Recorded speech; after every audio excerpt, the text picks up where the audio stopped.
So sit back, grab your evening beverage of choice. Mine's coffee because it's 7:20 a.m. here in Vietnam. And I'm going to tell you a little bit about why I chose the topic I chose today in my Zen Minute. So this last week for Thanksgiving, we went to Bodhgaya, as you see in the picture behind me. Oh, here, the picture behind me, the Mahabodhi temple. And for 4 days, I walked around the city, walked around the Mahabodhi temple, had the opportunity a couple of times, sit, meditate under the Bodhi tree. But through my head the whole time was Chan Master Wu-man telling me, if you meet the Buddha, you kill the Buddha. If you meet the ancestral patriarchs, you kill the ancestral patriarchs. That's in his commentary to the Zen koan called Jiaozhou's Dog, where a monk asked Jiaozhou, does a dog have Buddha nature? To which Jiaozhou responded, Wu. Wu having a like an onion, has many different meanings, skins you can peel off of it. But in the end, Wu doesn't mean no by itself. It means absence. As in the Taoist thought of before creation,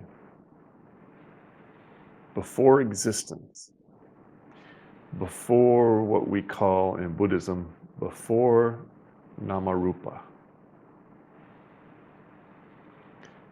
And in Taoism, they say it's from absence that the 10,000 things come forth. What are those 10,000 things? 10,000 just being a large number means everything in the cosmos that we can see, hear, taste, touch with our senses, right? So everything springs forth from absence. So his response, often translated as no, Wu, is much deeper. It's an onion that you peel apart. It's basically a non-dualistic answer, non-dualism, okay?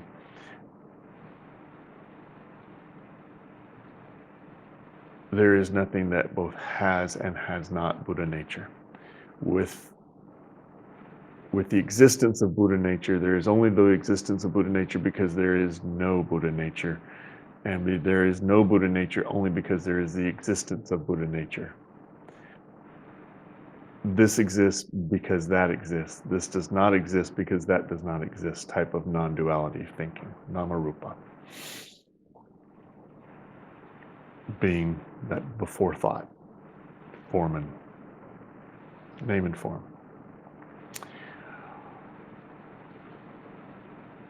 So through my mind the whole time while I'm there in the city, and I mean like it was a constant vein of thought for me. If you meet the Buddha, kill the Buddha.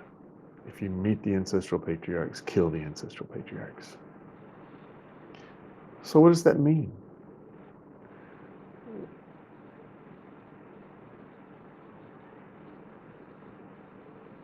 Guogu, the Chan teacher,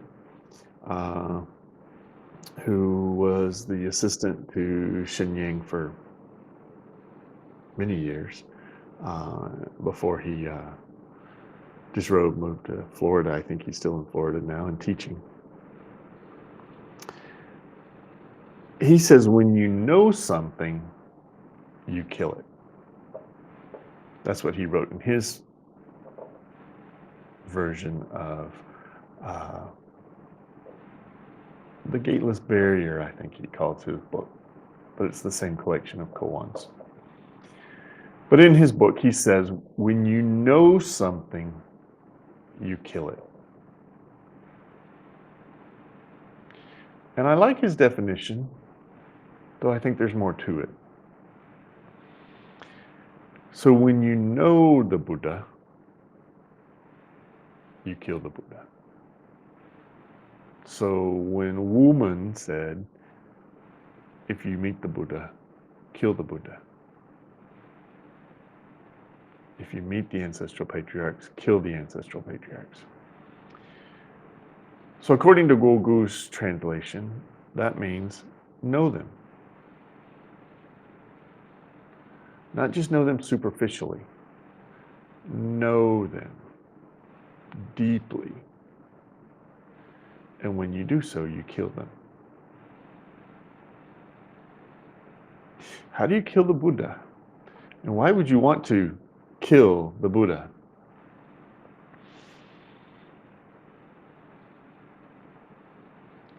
When you know the Buddha, you know that his teachings are such that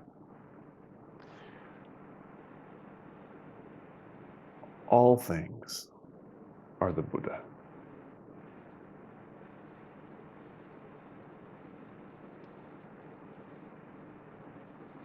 Thich Nhat Hanh called it interbeing. We all inter-are. We all exist together. Knowing the Buddha is knowing also that the Buddha exists because I exist, because you exist, because we exist. We all exist because the Buddha exists, and the Buddha only exists because we exist.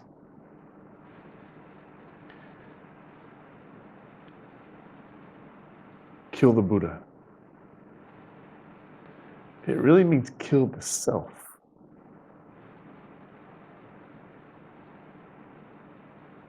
Stop viewing the Buddha as separate from yourself. Stop viewing the ancient masters, the ancient patriarchs, as Woman called them. Stop viewing them as separate from yourselves.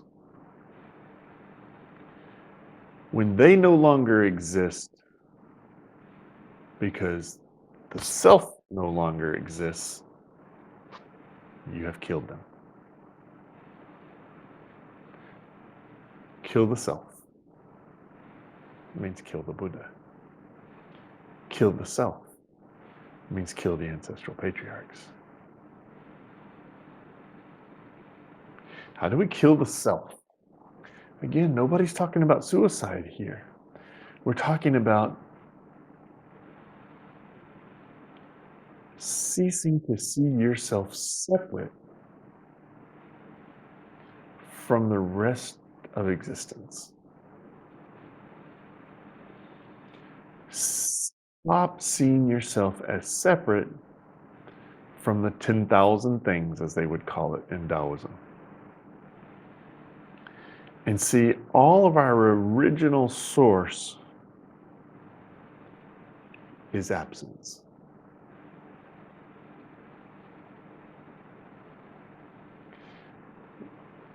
In a few more Buddhist terminology, furthered by Nagarjuna, the great philosopher that many have called second only to the Buddha in philosophy of Buddhism. It's to understand emptiness, that nothing is inherently existent of its own.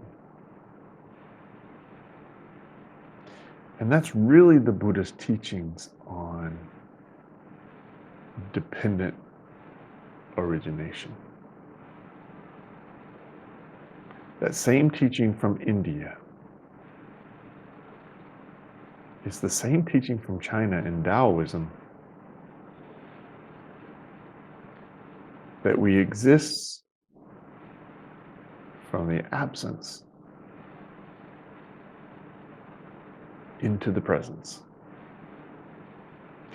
And because we exist, we also don't exist.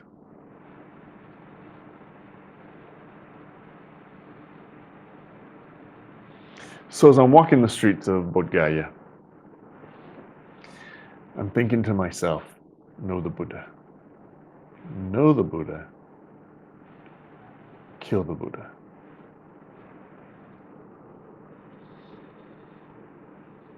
Bodhgaya makes it an interesting environment to see the world as a whole and yourself as a part of it and not as an individual.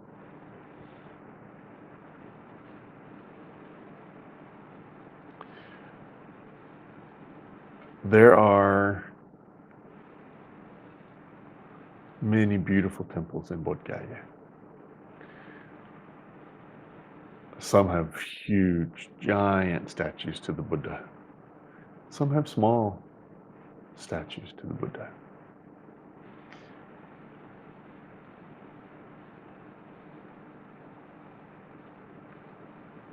They all represent the Buddha, big and small. I found it again, a lesson in existence.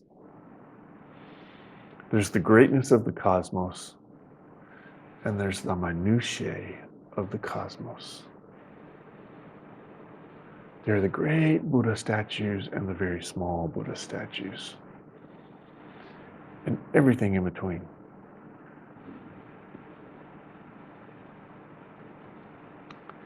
Inside the Mahabodhi compound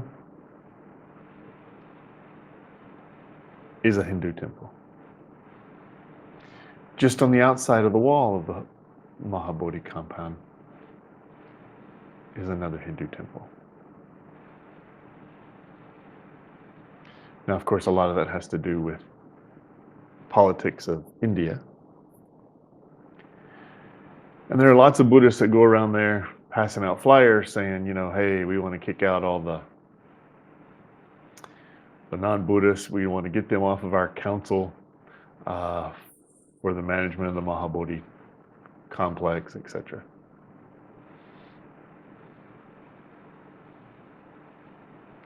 But all dharmas are empty. Buddhism only exists because Hinduism exists.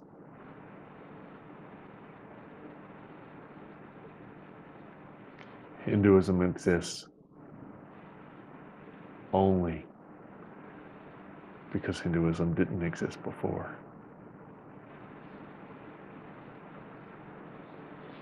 There's so much this dichotomy in Bodhgaya that doesn't really match the Buddha.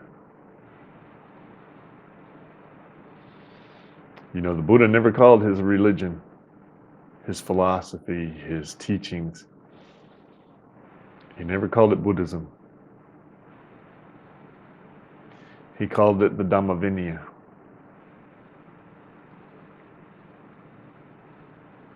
The teachings and the discipline. The discipline meaning the discipline of the monks who follow it, the Vinaya. It wasn't Buddhism, it was the Dhamma Vinaya. And whatever it is, it's just a name. Here, after our next 15 minutes of seated meditation, we're going to chant the Heart Sutra. I bring this up a lot. All dharmas are empty.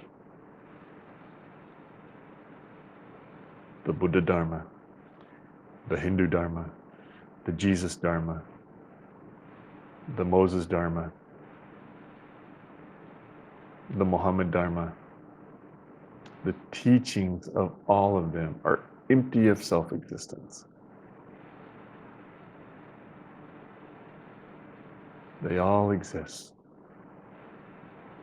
because something brought them into existence, like all the rest of the cosmos. They exist because they don't exist. They exist because I exist, because you exist, because we all exist. They exist in our minds.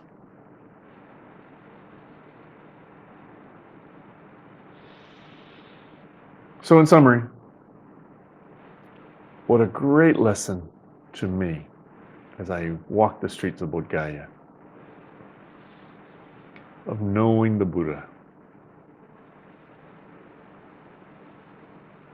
Not knowing when Sujata came and gave him rice milk, porridge, whatever. Not knowing the cave that he sat in and nearly starved himself to death eating 1 grain of rice a day.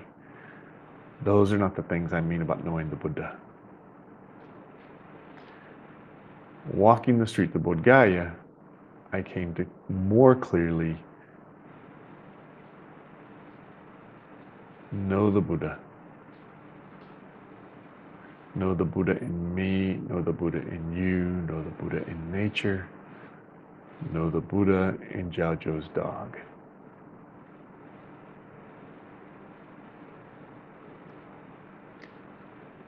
Absence is that original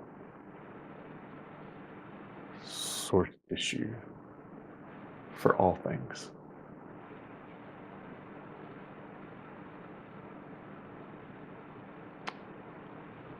So think about that. Kill the Buddha. Kill the self.